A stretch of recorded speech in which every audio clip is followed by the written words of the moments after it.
வணக்கம் நண்பர்களே, என்னோட சேனலுக்கு உங்களை வரவேற்கிறேன். திரு தி. ஜானகிராமன் அவர்களின் ஆயா அப்படிங்கிற சிறுகதை தான் இன்றைக்கி பார்க்க போகிறோம். ஈஸ்வரதாஸ் அப்படின்னு பியூன் வந்து கூப்பிட்டான். ஈஸ்வரதாஸ் எழுந்தான். இவ்வளவு சீக்கிரமாக கூப்பிடுவாங்கன்னு அவன் எதிர்பார்க்கல. 8 பேர் போயிட்டு வந்துட்டாங்க. என்ன கேள்வி கேட்டாங்கன்னு வெளியே வந்த ஒவ்வொருத்தர்கிட்டையும் அவன் கேட்டுக்கிட்டு இருந்தான். அவசரமாக ஏதோ சொல்லிவிட்டு அவங்க போயிட்டாங்க. கேள்விகளை சொல்லிட்டா மற்றவங்க ஜாக்கிரதையாக தயாராகிடுவாங்க அப்படின்னு அவங்க கவலைப்பட்டிருக்கணும். முன்னாலேயே தெரிஞ்சுக்கிறது காப்பி அடிக்கிற மாதிரி தானே. உள்ளே போகும்போதே கை காலில் நடுங்குச்சு அவனுக்கு. 5 பேர் நீளமான மேஜைக்கு பின்னால் உட்காந்துருந்தாங்க. மத்தியில் ஒரு கவுன் போட்ட பாதிரியார் உட்காந்துருந்தார். மற்றவர்கள் சாதாரண கால் சட்டை அணிஞ்சிருந்தாங்க. ஓரத்தில் ஒரு பெண் உட்காந்துருந்தாங்க. அவங்க தான் பள்ளிக்கூடத்தோட தலைமை ஆசிரியை அப்படின்னு அவனுக்கு தெரியும். மத்தியில் இருந்தவங்க கையில்லாத நாற்காலியை காட்டினாங்க. ஈஸ்வரதாஸ் உட்காந்தான் அடக்க ஒடுக்கமா. உங்கள் பேர் என்ன அப்படின்னு கேட்டாங்க. ஈஸ்வரதாஸ் அப்படின்னா. நல்ல கெட்டியாக சொல்ல, என்ன பயம், என்ன வயசு உனக்கு அப்படின்னு கேட்டாங்க. 17 அப்படின்னா. என்ன படிச்சிருக்க? போன வாரம் தான் ஸ்கூலில் கடைசி பரீட்சை எழுதியிருக்கேன் அப்படின்னா. அப்படின்னா ஆமாம். போன வாரம் வரைக்கும் மாணவன், இப்போ வாத்தியாரா? பரீட்சையில் தேர வேண்டாமா? நிச்சயமாக தேறிடுவேன். இது வரைக்கும் எல்லா கிளாஸ்லேயும் முதல்ல 5 ரேங்க்குள்ளே வந்துட்டுருக்கேன். இந்த பரீட்சையிலையும் நல்லா தேறிடுவேன் அப்படின்னா. வாத்தியார் வேலைக்கு பயிற்சி வேணுமே. இதுக்கு அவன்கிட்ட பதில் இல்லை. தெரியாதா உனக்குன்னு கேட்குறாங்க. தெரியும், ஆனால் பயிற்சி இல்லாமல் என்னோடய சிநேகிதங்க 2-3 பேர் வாத்தியார் வேலையை பார்க்குறாங்க. நானும் அந்த மாதிரி தான் வந்திருக்கேன். அப்புறம் 2-3 வருஷம் கழித்து நீங்களே பயிற்சிக்கு அனுப்புங்களேன் அப்படிங்கிறான். வேலையே கிடச்சிட்ட மாதிரி பேசுகிறியே அப்படிங்கிறாங்க. சாரி அப்படிங்கிறான்.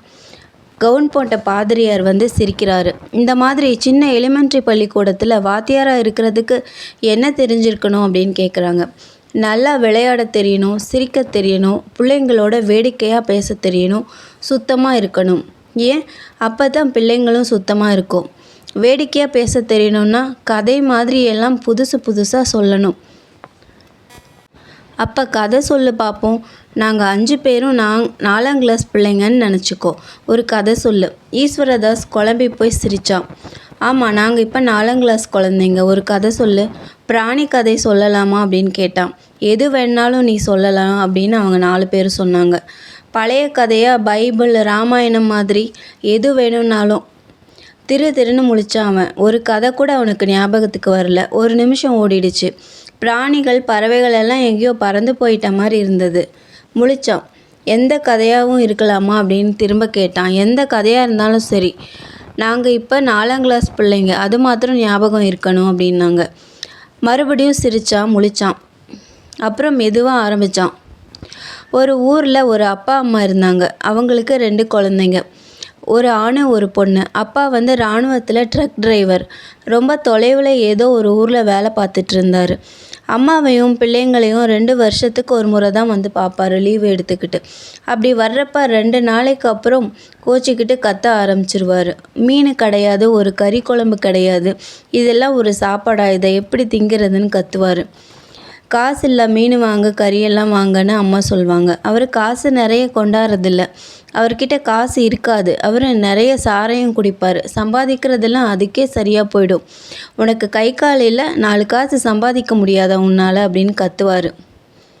அப்படி 4-5 நாள் கத்துவார். சாராயத்துக்கு காசு கேட்பார். கொடுக்காட்டி அடிப்பார் அம்மாவை. அம்மா பாத்திரம் தோடுன்னு எதையாவது விற்று போட்டு நல்லா சமையல் பண்ணி போடுவாங்க. காசு தீர்ந்ததுக்கப்புறம் நல்லா சமைக்க முடியாது. மறுபடியும் சண்டை போடுவார், அடிப்பார்.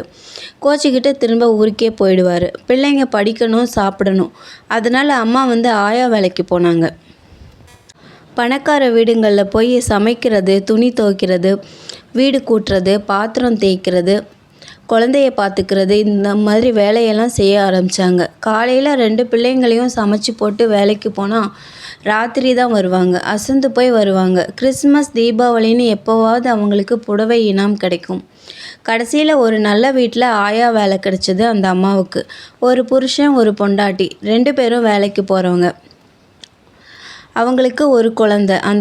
அவங்க வேலைக்கு போயிருக்கிறப்ப குழந்தைய பார்த்துக்கிற வேண்டியது தான் இந்த அம்மாவோட வேலை. அவங்க ரொம்ப நல்லவங்க. ஆயாவுக்கு நல்லா சாப்பாடு போட்டாங்க, சேலை கொடுப்பாங்க. அந்த குழந்தையும் ஆயா மேலே ரொம்ப பிரியமாக இருந்துச்சு. ஆயாவும் அந்த குழந்தை மேலே உசுராக இருந்தாங்க.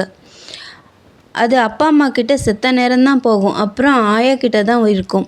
சாயங்காலம் ஆயா வீட்டுக்கு போனப்புறம் அதுக்கு வெறிச்சுன்னு போயிடும். அதை பார்த்துட்டு அப்புறம் புருஷன் பொண்டாட்டி 2 பேரும் ஆயா கிட்ட இன்னும் பிரியமாக இருக்க தொடங்கினாங்க.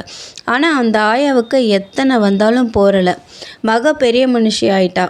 அதனால் தன்னோட சேலையெல்லாம் மகளை கட்டிக்க சொல்லும் அந்த ஆயா. பையனும் பெரிய கிளாஸ் படிக்க ஆரம்பித்தான். பள்ளிக்கூடத்தில் புஸ்தகம் நோட்டு அது இதுன்னு பிடுங்குவாங்க. நல்ல உடுப்பு போட்டுக்கணும்னு கண்டிப்பாங்க.